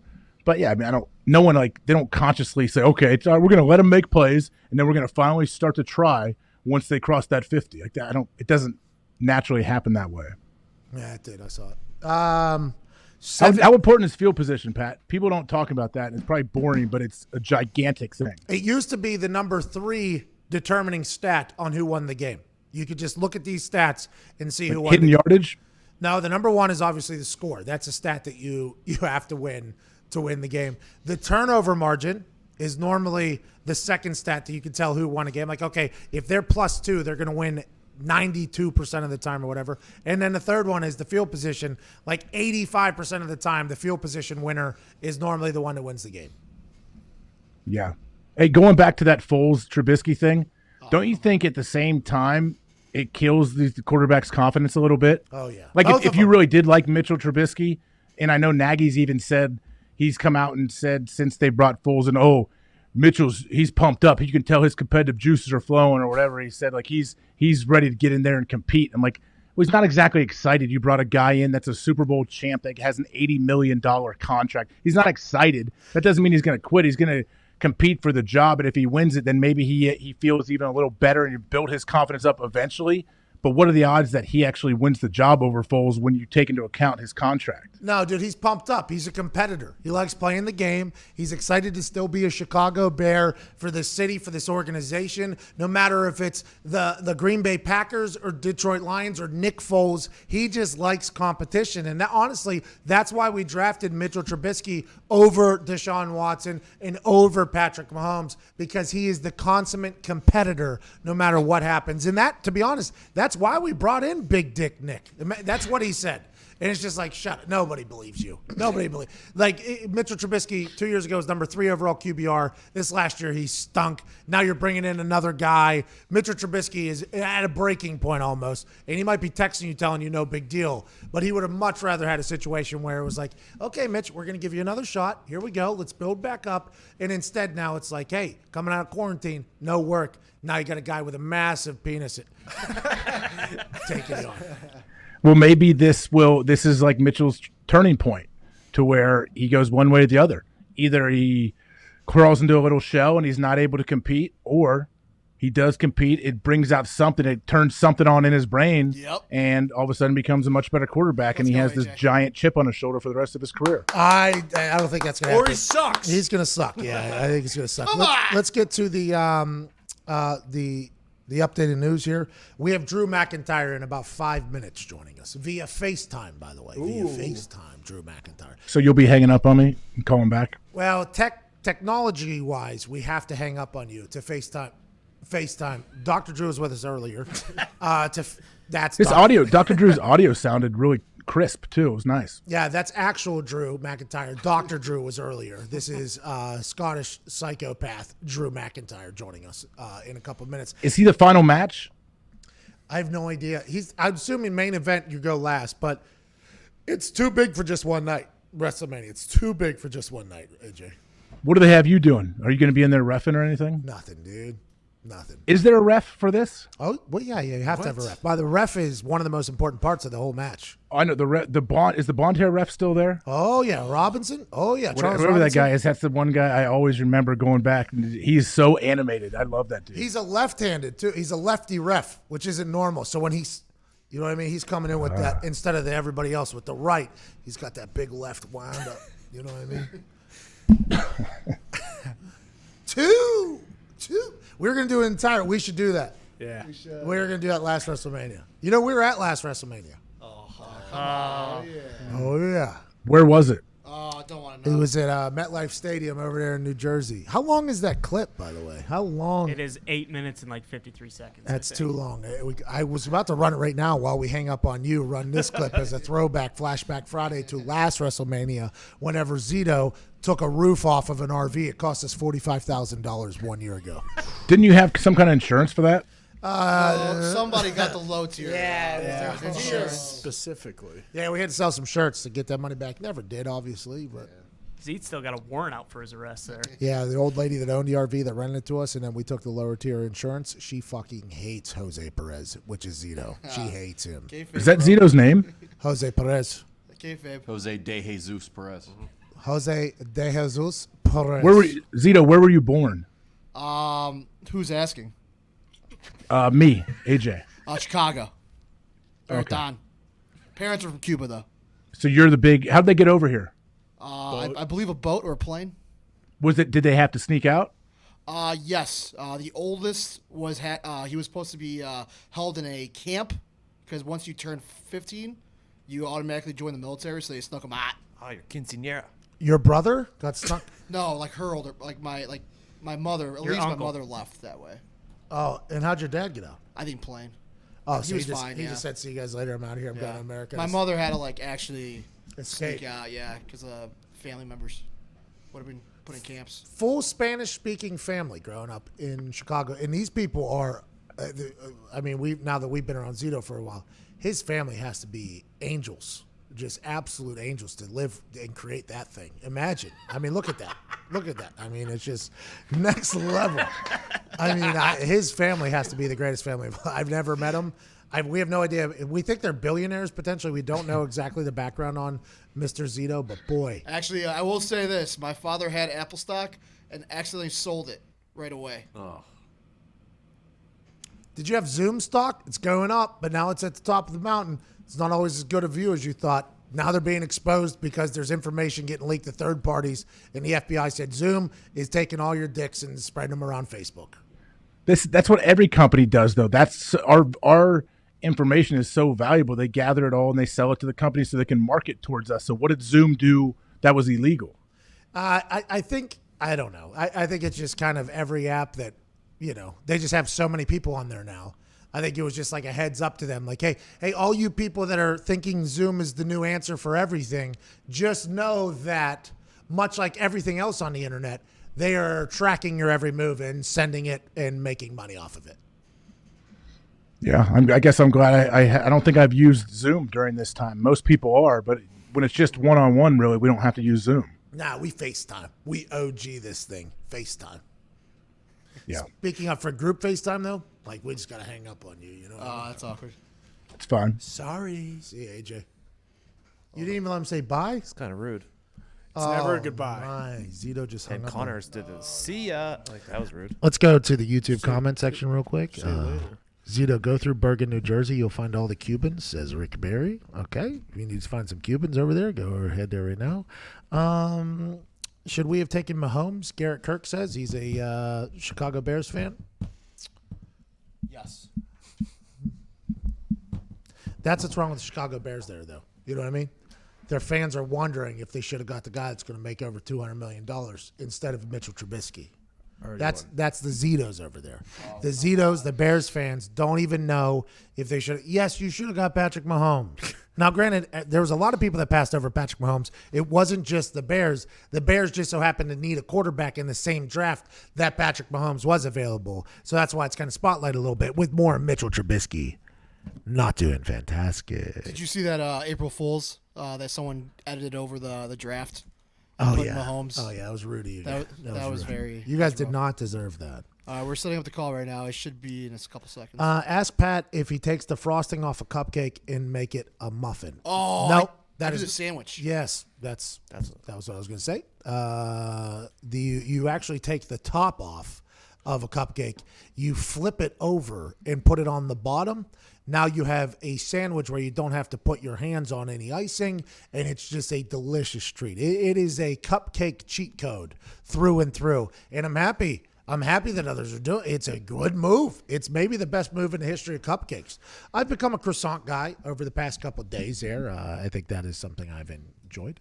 Are you calling him? Yeah, Mr. McIntyre, the psycho's not answering. The Scottish. I'm here. Hey, AJ. I'm back. Can't see it though. Good to see Yeah, you. we can't see a single thing. There we go. There he is. There he is. Hey, AJ. How's Mr. McIntyre? Is he on yet? I don't know. I just had to text another guy to text the Scottish psychopath and tell him to answer a FaceTime. So maybe he'll do it. You know. Wait, is WrestleMania Saturday, Sunday? Yeah, it's big. Too big for one night. How many times are you gonna say that? I don't know. This is the first time it's ever been 2 nights. So I haven't watched really much of the Unbelievable. stuff they've done with no crowd. Is there gonna be fireworks and all that still inside? oh, I don't think so. They're in a performance center. I don't know if it has a high enough ceiling. I bet you they make it an entertaining show, though. Like I bet they will utilize all of their creativity and make it a show that's worth watching. I'm just not sure how it's going to pan out. 3 hours both nights, Saturday and Sunday. It's this is the first time it's ever been a 2-night affair. A lot of people were excited for this potentially happening in the future because when WrestleMania goes to a city, like it was supposed to go to Tampa, it takes over the entire city. There's people from all over the world flying in. There's parades. There's this and that. And the thought was, because normally it's Hall of Fame, TakeOver, WrestleMania. It's a 3-night affair. They were thinking about making WrestleMania 2 nights in the stadium that they would be in, which would be massive if they sold out a football stadium 2 nights in a row, which I think could have potentially been the case this year. You just dropped out on me. Oh, here we go. Nope, hello. Is that Scottish psychopath? It's the artist formerly known as the Scottish Psychopath. Mild-mannered McIntyre, the sexy Scotsman. Anything but the psychopath. Preferably the sexy Scotsman. The sexy Scotsman, a man who has a massive weekend headlining WrestleMania, too big for one night against Brock Lesnar. Mild-mannered McIntyre. There's a lot of boys back here. I appreciate you joining me. Massive weekend for the WWE. How do you feel? Are you on a big press tour right now? I assume you're talking to everybody about everything. Yeah, pretty much. But, I can't complain. This is my job. I get paid to do what I always wanted to do, talk about professional wrestling, sports entertainment, and I'm fighting Brock Lesnar for the WWE title at WrestleMania. So I'm not complaining. Give me all the interviews. That's my exact words. Treat me like the new John Cena. If there's an interview someone doesn't want to do, I want to do it. I like that a lot. This is your second go with WrestleMania. Or not WrestleMania, with the WWE. First time you're like, chosen one, here we go, didn't pan out. Now you're back in the WWE with an incredible push right now. You look better than you've ever looked in my eyes. You're talking better than you've ever talked. And in the ring, you look next level. Are you a reborn virgin? Or no, are you are you a reborn version of yourself? And is this how it was always supposed to be? Yeah, I mean, this is how I guess I always envisioned it and how WWE envisioned it initially when I first came to America and came to WWE. Obviously, things didn't quite work out that way, and a lot of that blame is to place on myself. I inevitably got fired because of it. And truthfully, it's the best thing that could ever have happened to me. I was outside the company, I'd lost perspective, and I realized, okay, you weren't giving your all to your dream. You were signed at 21, which is so fortunate, from Scotland, the first ever Scot. You let it slip away from you. Now I'm going to work as hard as I can, leave no stone unturned, like be accountable to the guy in the mirror, work as hard in the gym as possible, in the ring as possible, get better on the microphone. And that's what I did outside the company. And when I returned to WWE, if I left a boy, I returned a man. And I was like, I met my wife during that time. I was a reborn virgin. If you want to say, when I met her, there was no one else before her. So I was a reborn virgin in that sense. And I was a reborn, again, man, when I came back to WWE. Oh, I think I was there your first night back. Was that the NXT TakeOver? It was in Orlando. Yeah, it was your first night back. You were in a suit, obviously, and I was sitting down back at catering. I was sitting in catering eating, and I remembered you, right? Because I'd been a fan. You walked in, and we sat down, and we ate food next to each other, and you were like such a nice guy. And then I went out to rehearsal for the pre-show, and they were like, McIntyre's going to sit next to you or whatever. We're going to do an interview, and they were like, don't let him get running about the NXT title too much or whatever. We don't want the conversation to go that way. We just want people to know that he's back with us or whatever. And I was like, okay, awesome. So you sat next to us, great conversation, and then it was like a week later, I think you were either on Raw or SmackDown or something like that. And I think this entire thing kind of led right back after that. And I think everybody's pumped for you, man. Honestly, I think the wrestling community is so pumped for you. But you were massive sitting next to me. One of the biggest humans I've ever encountered in my entire life. I appreciate that. And I guess they knew something we didn't know, since I wasn't allowed to talk about the title, because I was determined to talk about the title. Oh, yeah. Well, that's all they told us. That's all they told us. I was ready. Yeah, I was ready to come back. Like, I've been training in the gym, my bicep had been good for a while, and I was like, God, hurry up, let me get back. Let me get that NXT title. And I guess it wasn't meant to be. I showed back up on Raw, and it was time to kind of finish what I started 10 years prior and finally get that WWE title shot. Took a minute to get there, but we finally got there, thankfully. And it's this weekend at WrestleMania. What are you looking for from your opponent? Brock Lesnar, obviously a very polarizing figure, everything he's done. And also, are you picking up the slack for him? I'm guessing that you said you'll take any interview that people don't want. I don't see Brock out there a whole lot. So are you doing the legwork for this one? My sides have split. Oh, God. The idea of Brock Lesnar doing any media, that is hilarious. Is that he's not leaving his home unless it's like a very good reason to get to TV to promote a big match, or it's for the big match itself. Like, I actually pulled off the biggest magic trick of all time the past couple of weeks on Raw, because the last time Brock and I were in the ring, I did something no one's ever did on the build to a Brock Lesnar match. I dropped him with my finishing move, the Claymore, once, then twice, then 3 times, three Claymores. And then the crowd went crazy in Brooklyn, and everyone assumed when they get back together before Mania, it's going to be chaos. Brock will get Drew again. He never showed up for a few weeks. He finally shows up on Raw. I'm not there. Brock's annoyed. Paul Heyman talks a big game. The following week, the last Raw before Mania, Drew's got to be there. Brock shows up for 2 weeks in a row. He's ready to get his hands on Drew McIntyre. Drew McIntyre's nowhere to be seen. Because it ain't my first day. I can play a little mind games too, and he's not going to see me till WrestleMania. And I made Brock show up to work 2 weeks in a row. So that's why I'm the Miracle Man. When you were 21 and signed to the WWE, were you training in Scotland? Like, how did that work? Did you start like in high school? How did this all? They spotted you walking through Scotland, like, look at that Loch Ness looking mother right there. Sign it. How did you get picked? I mean, that's what WWE did when they eventually got eyes on me. But when I started, long story, short version is, there was no wrestling schools in Scotland. There was 2 in the whole of the UK. The UK scene was dead and had been for years. The training skills were very primitive, and they were at the bottom of England, about 12 hours from where I lived. It took me about 3 years of convincing my mum to let me go to one of the wrestling schools, to take the 12-hour journey on a train when I just turned 15 years old. So I'd travel down the 12 hours, I'd start to learn to train, I'd go back and forth as often as I could afford. My mum or my nana would give me the money, and I'd be there learning. And finally, myself and my buddies started the Scottish wrestling scene when I was 16.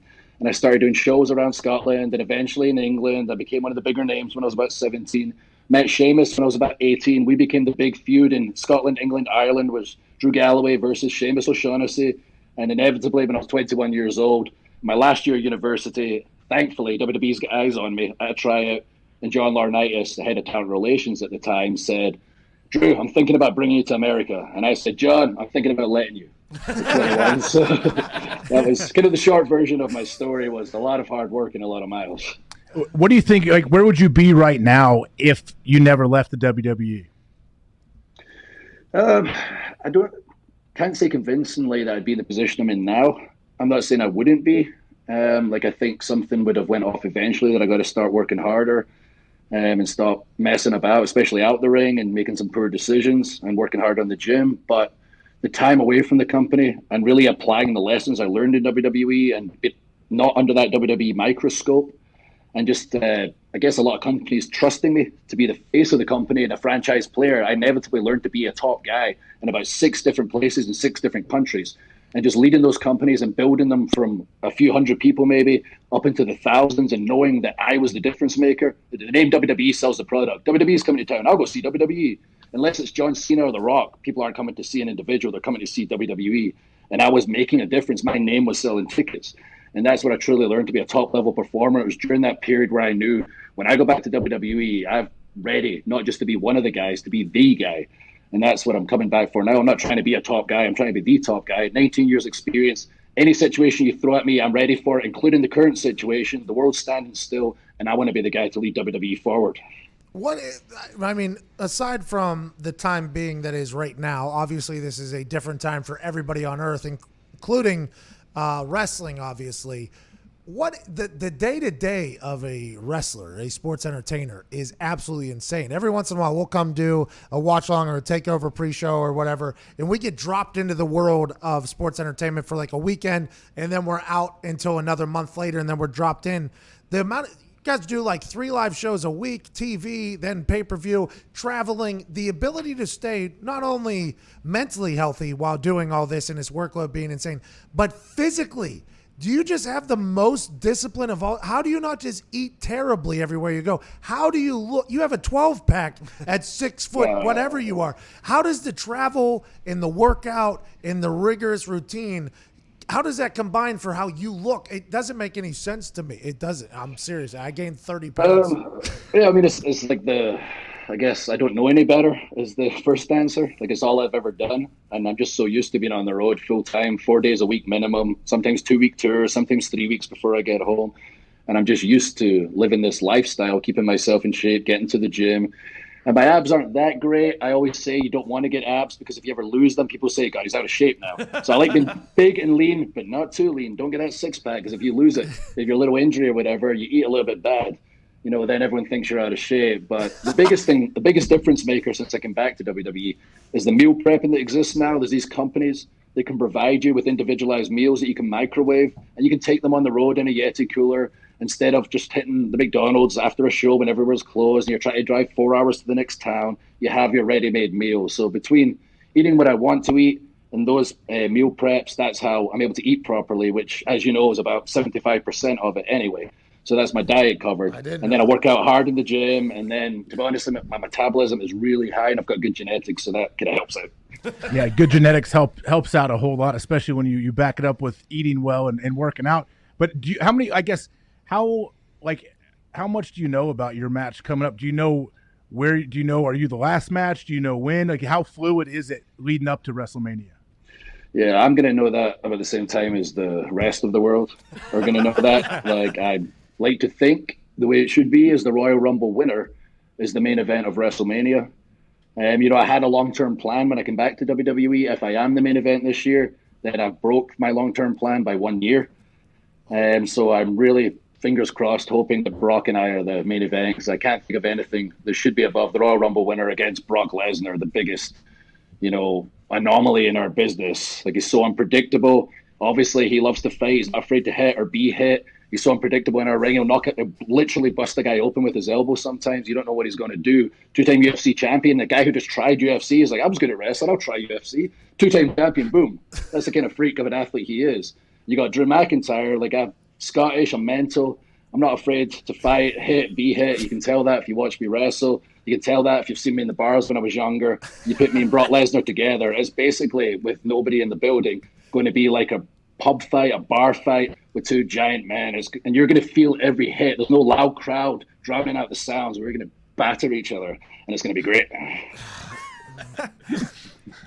Can't wait to watch. Can't wait to watch you just potentially eat an elbow like Brock does do to people. I mean, he'll take his gloves off, and then he'll just start raining elbows on people. Ask Randy Orton, ask Roman Reigns. Their head got split wide open by Brock's elbow. Well, let alone his fight with John Cena too at WrestleMania. No, Cena, yep, he's not afraid to knock someone's head open, and I don't care. You can hit my head all day. There's a reason one of my moves is the Glasgow kiss.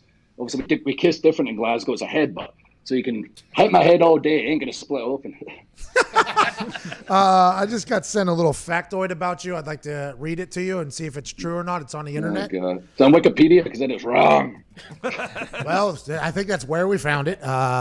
When the mild-mannered McIntyre, handsome or sexy Scotsman, was 10 years old, Drew read a magazine named X Factor, which focused on conspiracy theories and ghost stories.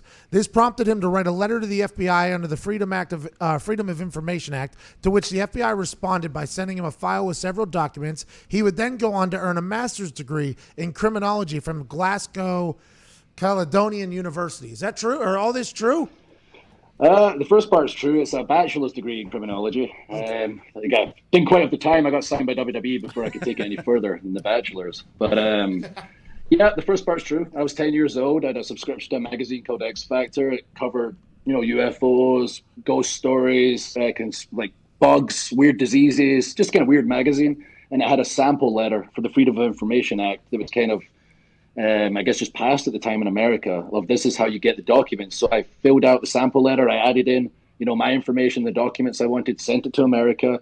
My dad was waiting for me when I got home, which was unusual. I was like, oh, Dad, why are you home from work? I said, Drew, why are the FBI? I'll never forget, he kept saying, in America, sending you these documents. I was like, oh, could I ask for them, Dad? Under the Freedom of Information Act. What? You're 10 years old. Why are the FBI in America sending you this giant pussy? Like, I don't understand. Is it because, Dad, once again, I asked for it under the Freedom of Information Act? Like, go inside and play like a normal kid. Jesus. What were the files? What were the files that they sent you? I can't remember them all, but one was Roswell, one was Project Blue Book, my conspiracy UFO files. Also, at the same time, I sent to America for the Inside Secrets of Pro Wrestling, where they talked about the backstage workings and the secret words wrestlers used. And it told me in there to keep the secrets. So the term we use is kayfabe. It's kind of out there now. Everyone knows that's like keep the secrets of wrestling. I didn't know how to pronounce it. I used to call it kafabi. And it said keep this away from everyone. So I kept the books in a briefcase with my FBI documents locked, put it on top of my wardrobe, went to school when people talked about the wrestling. Like they didn't know how it worked. They were talking about it like it's 100% legit. I knew how it worked, and I was keeping kafabi, just playing along with him. Again, 10 years old, freaking weird kid. I played soccer as well, and I was really big, so no one could bully me. I just beat them up. Yeah. Where are you now with all of that? Do you still reach out to the FBI at all? Occasionally, like a bit of a covert operation now. No, I think I realized about 11 years old that conspiracy theories aren't there for a reason. Where there's smoke, there's fire. You'll never find it out, and if you do, they'll kill you. Just follow that wrestling dream. So I did, and here I am, made about WrestleMania. If you ever find out, they'll kill you. So just focus on wrestling. A lot of the wrestlers, from my understanding, are big time gamers because you're on the road a lot. You just take the game with you. You can play wherever, plug it in. What are your hobbies on the road? Do you do anything, or do you just eat, work out, and keep it moving? Yeah, I need to find some more hobbies because I don't play games so much. Like this period we're off, maybe I'll get back into it. My game used to be the bars, but now I don't do that so much anymore, or at all anymore, actually. So, yeah, it's more like the gym. Okay. I don't go to the bars much anymore either. That's a big decision to make. Oh, it's huge. I was insane. There was a big reason my first run didn't go well because Drew was insane. He was in a band gimmick for a reason because I acted like I was in a band for real. It's hard. So, my wife is very happy about that. WWE is very happy about that. And, yeah, you get out your system eventually. As you know, there's only so much party you can do before you say it. It's the same result every time. Every time. It's the same. I'm over it. After the 10,000th time, I think I've learned my lesson. It's the same party every time, too. It doesn't matter where you're at. Same party. Faces change, always the same. Yep, agreed. I'm on your side here this whole time. AJ's still a party animal, but that's because he's handsome. You know what I mean? No, I'm not so much. I'm curious, Drew. Like, was there when you got cut? Did it happen instantly? Like when you moved on from WWE the first time, was that the moment? Was that your rock bottom, and you decided like that on an instant, or did it take some time to kind of transition out of that party life? Oh no! When I got released, I got to go back to Scotland and start kind of building the scene there. So I was around my buddies I hadn't seen for years. So if anything, it got worse initially. So I was doing great things in wrestling, but I still had that weakness where I was still going out, hanging out. Like it wasn't affecting my work. Thankfully, I was still doing great things, and eventually, I broke my neck. I broke two vertebrae, T2 and T3, non-displaced, thankfully. And I was at home for the first time in my life. I had time off. I'd never been off for an injury in my life. And my wife said to me, you're kind of leaving some stones unturned here. You keep saying you're giving it your all. And what are you talking about? I'm like the biggest wrestler in the world right now outside WWE. I couldn't do anything else. She's like, well, you've still got a weakness where you go out and hang out a bit too much. And I'm like, oh, you're right. So you could look better physically. So I've seen you look better. And I went, oh, okay. And it was about that time I started getting into the meal prep after she said that and that time off. And I started eating the meals, started working out harder. I started seeing the difference in my body and started feeling mentally better. The brain cloud that I assumed I had for the rest of my life lifted. And I could think clearly. And I was like, oh, wow. And then I came back. And within 3 months, I was back in WWE, and that was the one area that was missing. And my wife pointed it out. I was like, "Listen, dumbass, you've still got this thing you're doing that's affected you, even though you're doing well." And sure enough, back in WWE, never looked better, never felt better. Did I mention I'm main event in WrestleMania now? So it all worked out. Yeah, hell yeah. And by the way, I speak for a lot of fans. I would assume all fans. Very happy you're back with the WWE, man. You're just something that nobody else in the world is. You're supposed to be a freak in the WWE, and you are just that, sir. I'm happy that the sexy Scotsman was told by his sexy wife to stop being hammered drunk, and I'm happy you got back in the WWE. Can't wait to watch you this weekend against Brock Lesnar. Ladies and gentlemen, the mild-mannered McIntyre, the sexy Scotsman, Drew McIntyre. Appreciate you, man. Thank you, guys. Thank you for having me. Always good to chat. You're the best, Drew. I'll see you again, bub. Take care, lads. Thank you. Yep. So we have to call AJ Hawk back now because we hung up on Drew McIntyre there. That guy's an animal. The man. His first night back, though, I was for the pre-show. It was my first pre-show, I think. Or second. I didn't know anybody. So in catering, I would be eating alone, basically, like the kid in school, observing, taking everything in so I could tell the story eventually. And then he sat down next to me. I knew who he was. I'd seen him before, but I didn't remember his name at the time. And he was like, Drew, or whatever. And I was like, hi, I'm Pat. Nice to meet you. And he goes, shit's really changed around here. And he starts eating again or whatever, and he has his food. And I'm like, you're an animal, sir, or whatever. He's like, I work out a little bit, Or he's like, I'm going to be on a pre-show with you. He did his whole thing. And I was like, awesome. And then I walked out, and Sam Roberts was like, it's Drew McIntyre. It's the first night back. I haven't seen him in like a year or so, or a couple of years. I was like, really? He was like, yeah. And so we go and do the whole thing. He sits down next to us. Like a week later, he was on Raw. Bang, now he's up to the top. Good guy. I'm happy he turned his life around, man. Sometimes the booze just isn't good for people, No, it's funny when he said that cloud he had in his brain lifted that he assumed was going to be there for the rest of his life. But once he stopped hanging out till 4 a.m. getting hammered, it lifted. It's good to hear. But how do they keep him in the dark that he doesn't know if he's the main event or not? Like, do they show up on the day of and there's like a call sheet?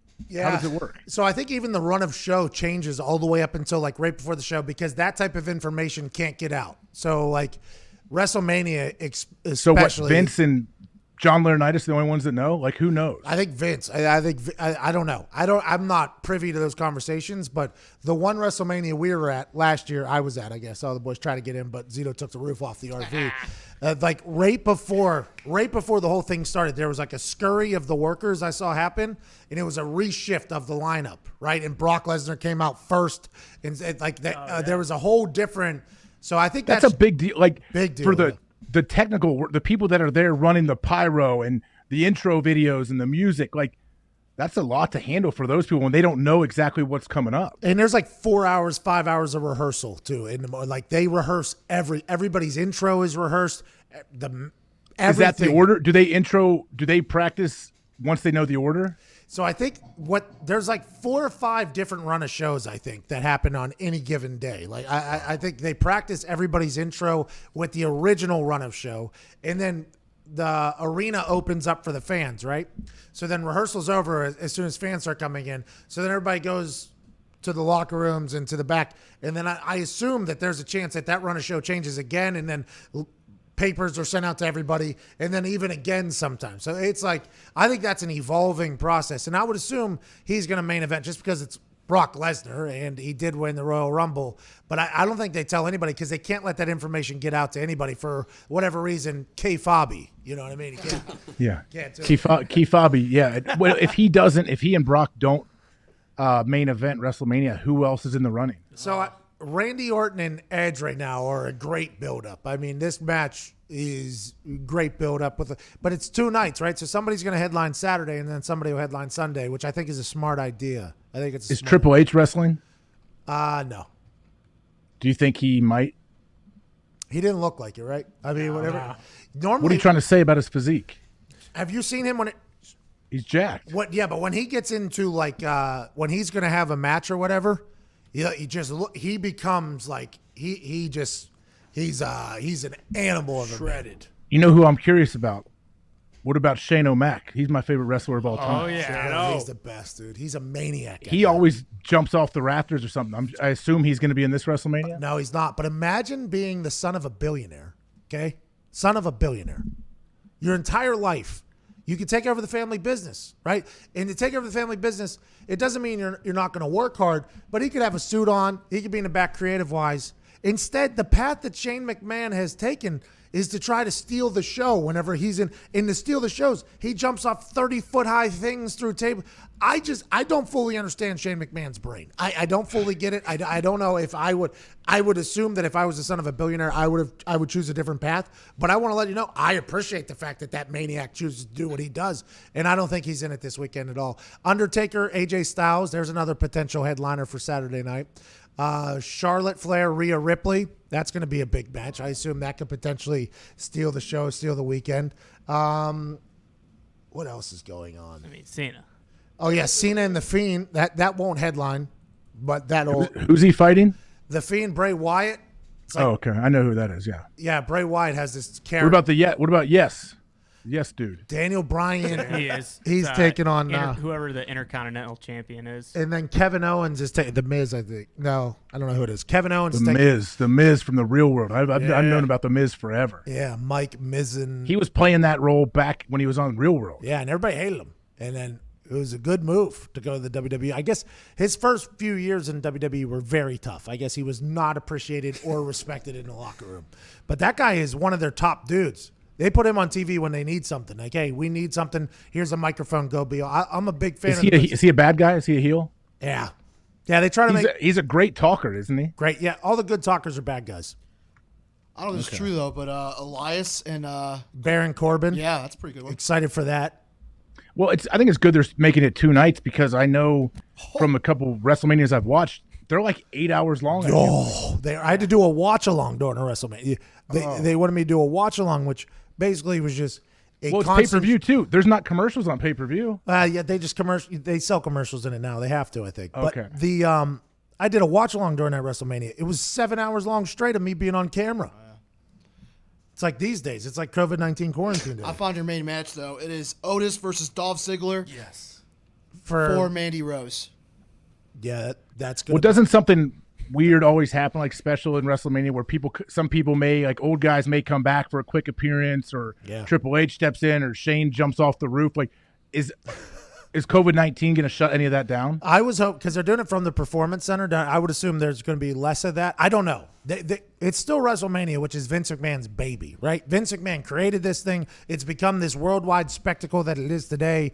I assume he's going to want it to be massive. They're just going to have to figure out how to do it in these conditions. I'm pumped to see how they do it. A lot of people are saying that. What do you think AJ about your boy? Elias Before I want to make sure at least touch on it. Your boy Rex Ryan calling Amari Cooper a turd on Get Up.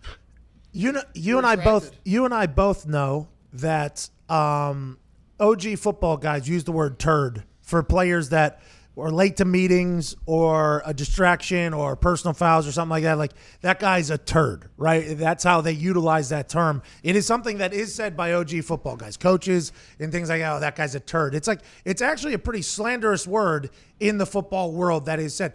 I don't think I've ever heard the word used for a guy that allegedly doesn't show up in big games. I have never heard the word turd in the football guy Webster's used as a guy that allegedly doesn't show up in big games. So I think Rex just kind of let that one fly there. He's like mid-sentence, like, I wouldn't have paid this turd. And he had no idea what was going to happen. It was intriguing, though, because I appreciate and respect Rex Ryan's brain. I think he's hilarious, especially with doing work with him. Him calling him a turd, though, I knew that was going to cause quite a stir, and believe it or not, it has. People are not happy.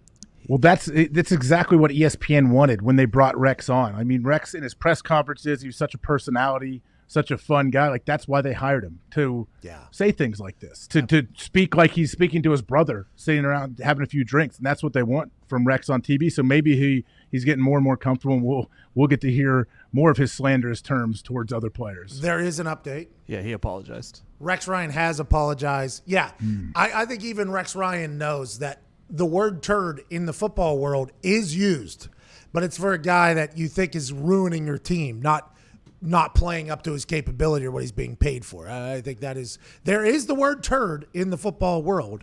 Rex Ryan is a man, I would assume, who has called somebody properly a turd who was a turd. I'm just not 100% sure Amari Cooper fits the definition of what I've heard the word turd be used for in the football world. And I don't know if I've heard anybody on ESPN call somebody a turd. I mean, either. That's the first time Coach Speak has really made its way onto ESPN, and I'm happy it's Rex Ryan. I'm happy. You got any other good terms you think should be used on ESPN? Some good football terms you used to hear from coaches and players? There's some you can't use. Most of them you can't. I think coaches have some of the worst language of all time. That's just the football culture is one where you let things fly. The turd one, though, as soon as I heard Rex say it, though, I was like, oh, I forgot about the word turd. Like, that is a word that is used. I was, like, kind of happy to hear it again. And then I was like, I don't know if that's the proper way to use it. But Rex coming out and apologizing, by the way. Rex, stand-up guy. You know what I mean? Stand-up guy. Said, hey. Yeah, good. I don't think he meant, like you said, he just got caught up. And like, there's no way in hell I'd pay this turd. And then he's probably instantly like, shouldn't have used turd, probably. Maybe I should have used this for somebody else. All his coach friends, by the way, are texting him because they got nothing going on, right? They're so happy. They're so happy. They're like, oh, Rex, you fucking idiot. You called him Amari Cooper a turd. You dumb.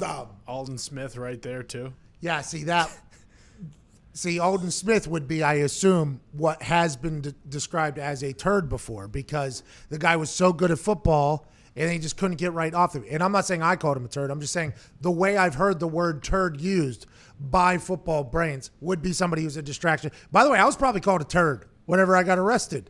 I was probably, that guy's a turd. He's not good enough for the distraction.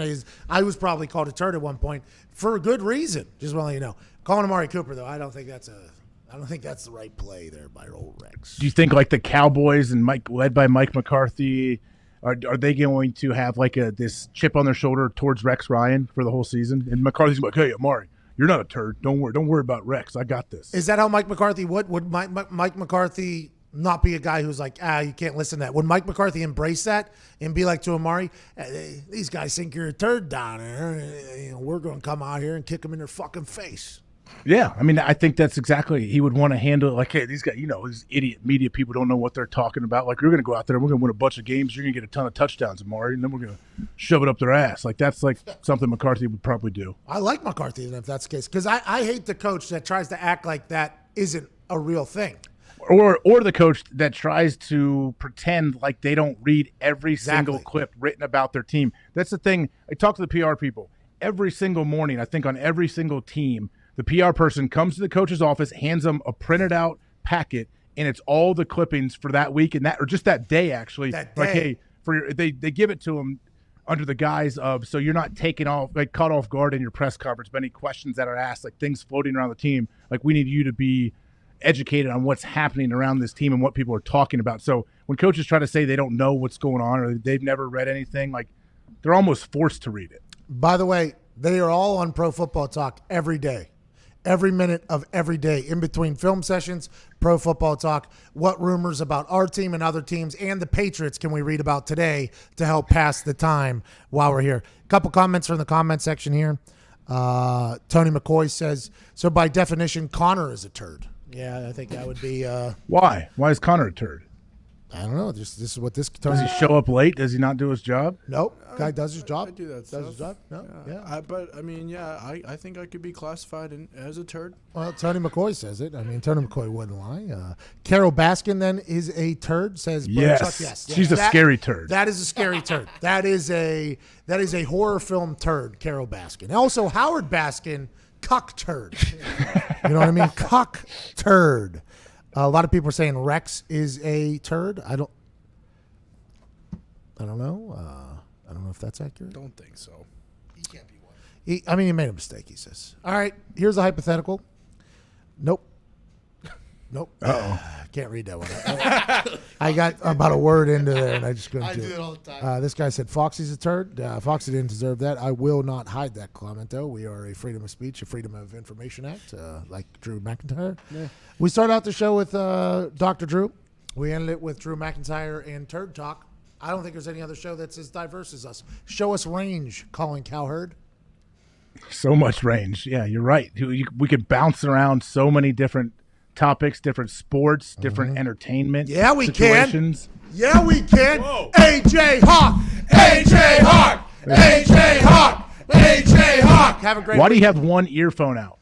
My ear's itching. Have you seen me? You a musician? You singing? Adam Levine? Where are you? I've been searching for you so long. What song is that? Adam Levine? Why they do that? What's that? Keep singing that. I want to know what that song is. I don't even know. I just made it up. Yeah, dude. Oh. But it seemed like only like a lot of dudes seem to be the ones that do this, where they get mad at their thing for how they sound. They get mad. You're right. They get mad and rip it out. I gotta hear myself. And look at the sound guy on the side of the stage. I don't sound like that. Turn the bass up. I don't fully understand it. I have to hear myself sing. I can't talk when there's an echo of me. I get really affected by that. When I did, okay. Well, how about sitting down for 55 minutes of whatever Office Olympic golf when I heard myself in the echo a second and a half after I would speak. So it was really kind of weird. And you guys couldn't hear me, or you just decided to ignore whatever I was saying. So it was there was a lot of adversity thrown at me during those Office Olympics. Have we officially talked about that? We did not hear you. I thought you were acting a little bit. I don't want to say it because you're AJ Hawk. We thought you were potentially acting like a little bit like a whiny stooge bitch. When you were like, guys, you're not even talking to me or whatever. We answered every single time we heard you. Everything. Then when I watched the video back, boy, there was some times there where you were out on an island. You were talking and nobody was responding. We could not hear you. The Zito production was good, obviously. We had you in the clouds there, but we couldn't hear everything you were saying. I mean, you really came and went. And that, to be honest, that's our fault. We'll take that one. That's on us. We apologize for acting as if you were a whiny stooge. I'm okay. A turd, a stooge turd during Office. No, you're not. No, you weren't though, AJ. We You said weren't. bitch. We didn't say turd. Yeah, we didn't say turd. We said Much better. You're right. Much better. all right, let's get No, out. I had fun. I enjoyed it. Oh, hey. Did you really? At points, yes, I did. Okay. What do And you got? Bailey saved the day again and won. What do you got on tap for this weekend? Probably traveling. Probably can go fly somewhere. Go to the beach, maybe. I don't know. All right. Me too, man. All right. We'll be back on Monday. This has been the best show on YouTube. McAfee and Hawk. Sports Talk. Look good, feel good. Feel good, play good. Play good, pay good, live good, die good.